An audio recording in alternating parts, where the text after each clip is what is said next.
Om Swastiastu. Salam harmoni. Sebelumnya, perkenalkan nama saya Putu Restudiana dengan NIM 2217041222 dari Rombel 26, Program Studi S1 Manajemen. Jadi di video presentasi ini saya akan mempresentasikan jawaban ujian akhir semester saya mata kuliah Agama Hindu. Jadi soal yang pertama, bagaimanakah pendapat Anda tentang pelaksanaan yoga dengan proses pembuatan banten? Adakah keduanya berkaitan? Menurut pendapat saya, tentang pelaksanaan yoga dengan proses pembuatan banten itu ada kaitannya. Karena sama halnya juga dengan olahraga, seperti gerakan-gerakan yang ada dalam yoga, misalnya duduk bersila. Duduk bersila juga bisa dilakukan dalam proses pembuatan banten dan menjejahitannya. Berdiri dengan menata bahan-bahan yang digunakan dalam proses pembuatan banten. Pengaturan napas juga dilakukan pada saat proses pembuatan banten. Fokus pikiran kita juga dalam pemilihan bahan-bahan dan pengaturan simbol-simbol dan ketenangan pikiran, karena dalam proses pembuatan banten membutuhkan konsentrasi dan ketenangan pikiran agar banten tersebut rapi dan baik digunakan nantinya untuk persembahyangan dan persembahan kepada Ide Sang Hyang Widi Wase. Soal yang kedua, berikanlah pendapatmu apakah kelebihan banten dalam tradisi Hindu. Jadi, pendapat saya, kelebihannya yaitu yang pertama, simbolisme. Banten memiliki berbagai simbol yang menarik hati dan merupakan media bagi masyarakat Hindu untuk selalu mendekatkan diri pada Sang Pencipta dan memohon perlindungan kehadapan Sang Pencipta, yang memiliki arti keselamatan dan kesejahteraan. Yang kedua, nilai religius dan magis. Banten di Pulau Dewata memiliki nilai religius dan magis tersendiri, sehingga banten atau pebantenan sangat penting dan berkaitan dengan kemahakuasaan Tuhan atau Ide Sang Hyang Widi Wase dan lambang alam semesta. Yang ketiga, persembahan. Banten adalah persembahan dan sarana bagi umat Hindu untuk mendekatkan diri dengan Ide Sang Hyang Widi Wase, Sang Pencipta. Yang keempat, yajna. Banten merupakan bagian dari yajna, yaitu suatu karya suci yang dilaksanakan dengan ikhlas karena getaran jiwa atau rohani dalam kehidupan ini, berdasarkan dharma sesuai ajaran sastra suci Hindu yang ada seperti Weda. Soal yang ketiga, bagaimana strategi Anda mencegah korupsi bagi diri Anda sendiri? Jadi strategi saya untuk mencegah korupsi bagi diri saya sendiri adalah dengan mulai dari hal kecil dulu dan diri sendiri dahulu. Mulai dari kesadaran, berperilaku, berpendidikan, bertanggung jawab, dan beretika dari dalam diri, masyarakat, bekerja, dan bernegara mengenai bahaya dan konsekuensinya melakukan tindakan korupsi. Hal lain juga menjadi strategi saya, yaitu yang pertama, berperilaku anti korupsi atau berperilaku anti koruptif. Jadi tanamkan dan implementasikan nilai-nilai anti korupsi dalam kehidupan sehari-hari. Misalnya menolak terlibat dalam tindakan pidana korupsi, berintegritas, melaporkan tindak pidana korupsi, dan memperbaiki sistem yang rentan terhadap korupsi. Yang kedua, integritas. Selalu mengedepankan integritas dalam segala tindakan dan keputusan yang diambil. Yang ketiga, pendidikan dan kesadaran. Tingkatkan pengetahuan dan kesadaran tentang korupsi, jenis-jenisnya, dan dampak negatifnya. Dengan pemahaman yang baik dapat menghindari perilaku koruptif. Yang keempat, penggunaan teknologi informasi. Manfaatkan teknologi informasi untuk meningkatkan pelayanan publik dan melakukan pencegahan korupsi. Kemajuan teknologi dapat membantu dalam transparansi dan akuntabilitas. Yang kelima, kerja keras dan tanggung jawab. Fokus pada pekerjaan dan tanggung jawab, serta jangan tergoda untuk mencari jalan pintas yang melibatkan korupsi. Kerja keras dan memiliki tanggung jawab yang tinggi dapat mencegah terjerumus dalam perilaku koruptif. Soal yang keempat, ketika Anda mengunjungi panti asuhan, apa yang Anda kerjakan dalam studi lapangan itu?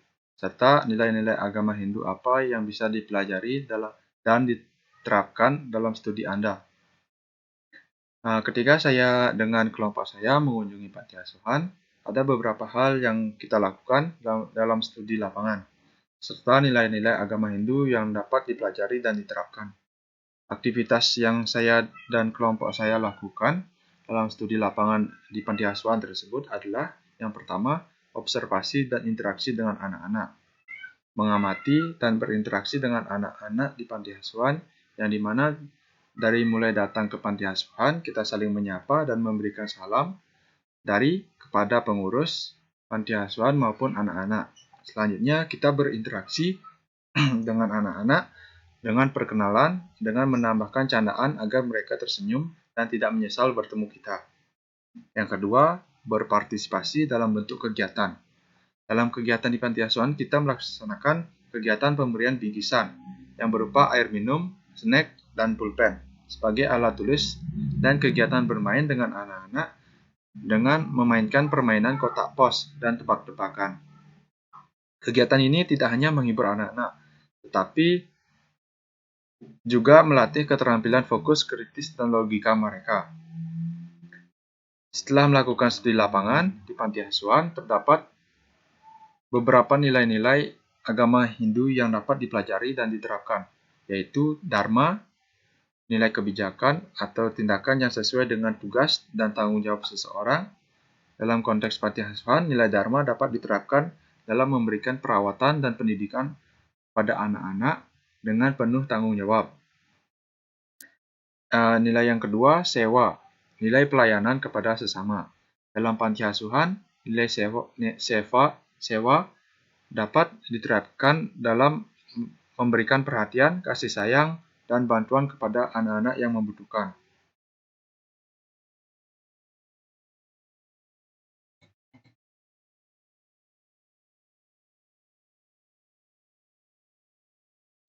Soal yang kelima, manusia hanya dapat memperoleh ketentraman batin bila ia mempunyai kepercayaan yang teguh kepada Tuhan dan rasa pasrah sepenuhnya. Hanya orang-orang semacam itulah mendapat penghargaan yang tinggi di dunia.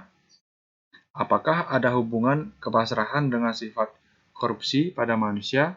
Jelaskan jawabanmu dan beri contoh.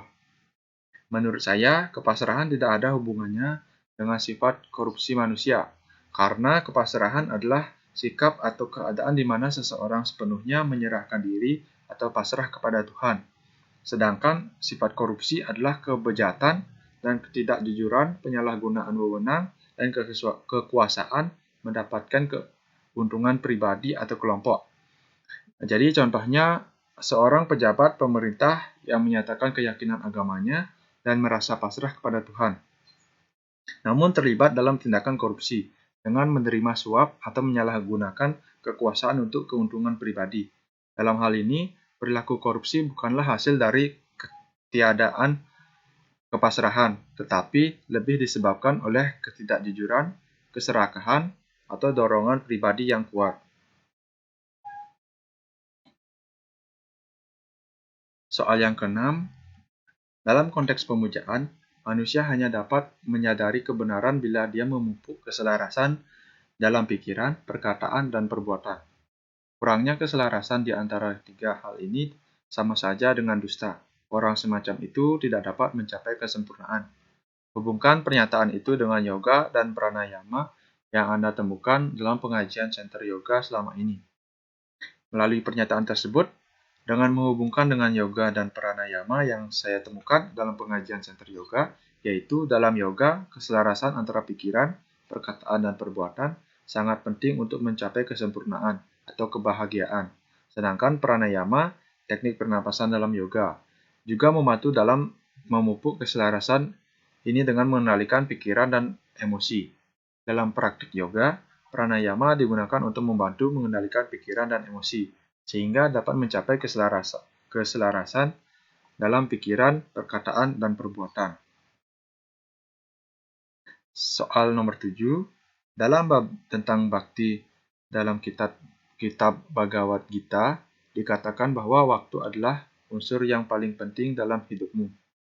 Krishna mengajarkan dalam Gita bahwa walaupun engkau tidak begitu berhasil melaksanakan ketidakterikatan kepada benda-benda duniawi, jika engkau melaksanakan semua pekerjaan dan kewajibanmu seperti sembahyang, mempersembahkan segala yang engkau kerjakan kepada Tuhan, maka hidupmu akan diberkatinya.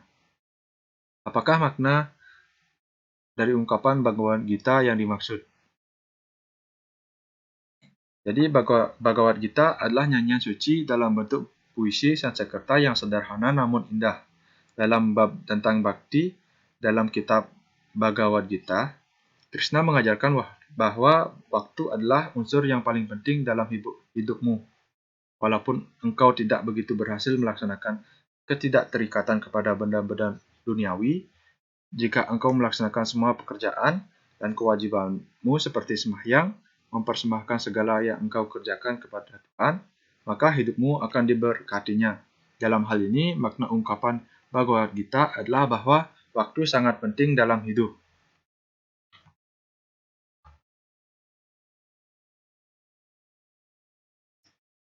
Soal nomor 8, Ngaben banyak orang menyebutkan bahwa upacara itu sangat boros.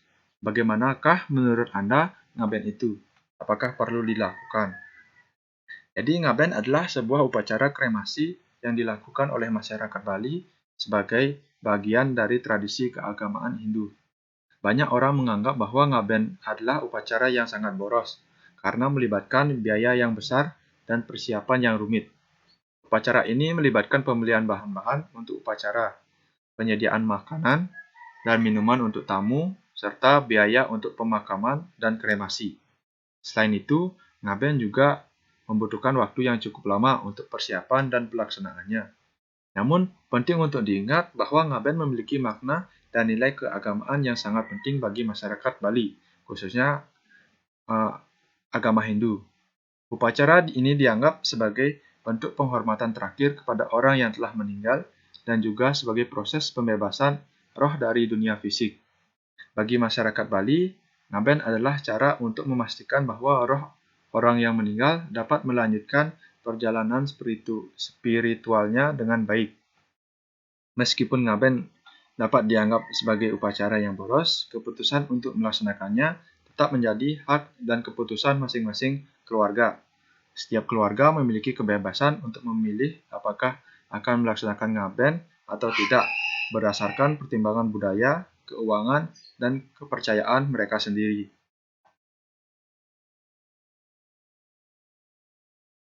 Soal nomor 9. Banyak orang Hindu lebih bersemangat melakukan upacara yajna besar-besar seperti ngentek linggih dengan biaya besar, sedangkan untuk menyumbang beasiswa untuk anak miskin kerap ogah-ogahan. Bagaimanakah pendapatmu menghadapi realitas ini? Jadi dalam menghadapi realitas bahwa banyak orang Hindu lebih bersemangat melakukan upacara yajna besar-besar seperti ngentek linggih dengan biaya besar, sedangkan untuk menyumbang beasiswa untuk anak miskin kerap ogah-ogahan. Jadi pendapat saya mengenai hal tersebut, yang pertama, prioritas dan nilai budaya. Jadi setiap individu memiliki prioritas dan nilai budaya yang berbeda. Upacara yajna besar-besaran seperti ngentek linggih mungkin dianggap penting bagi banyak orang Hindu karena merupakan bagian dari tradisi dan keyakinan mereka. Yang kedua, kesadaran sosial. Meskipun ada individu yang lebih bersemangat dalam upacara agama, hal ini tidak berarti bahwa mereka tidak peduli dengan masalah sosial seperti anak miskin. Mungkin ada faktor-faktor lain yang mempengaruhi keengganan mereka untuk menyumbang beasiswa, seperti keterbatasan sumber daya atau kurangnya kesadaran tentang pentingnya pendidikan bagi anak miskin. Yang ketiga, pilihan individu. Jadi setiap individu memiliki hak untuk memilih bagaimana mereka ingin menggunakan sumber daya mereka. Meskipun menyumbang beasiswa untuk anak miskin sangat penting, tidak dapat dipaksakan kepada individu untuk melakukan hal tersebut. Dalam menghadapi realitas ini, penting untuk memahami bahwa setiap individu memiliki nilai, prioritas, dan keterbatasan yang berbeda. Upaya yang dapat dilakukan adalah meningkatkan kesadaran, memberikan insentif, dan menciptakan lingkungan yang mendukung bagi individu untuk berpartisipasi dalam menyumbang beasiswa bagi anak miskin.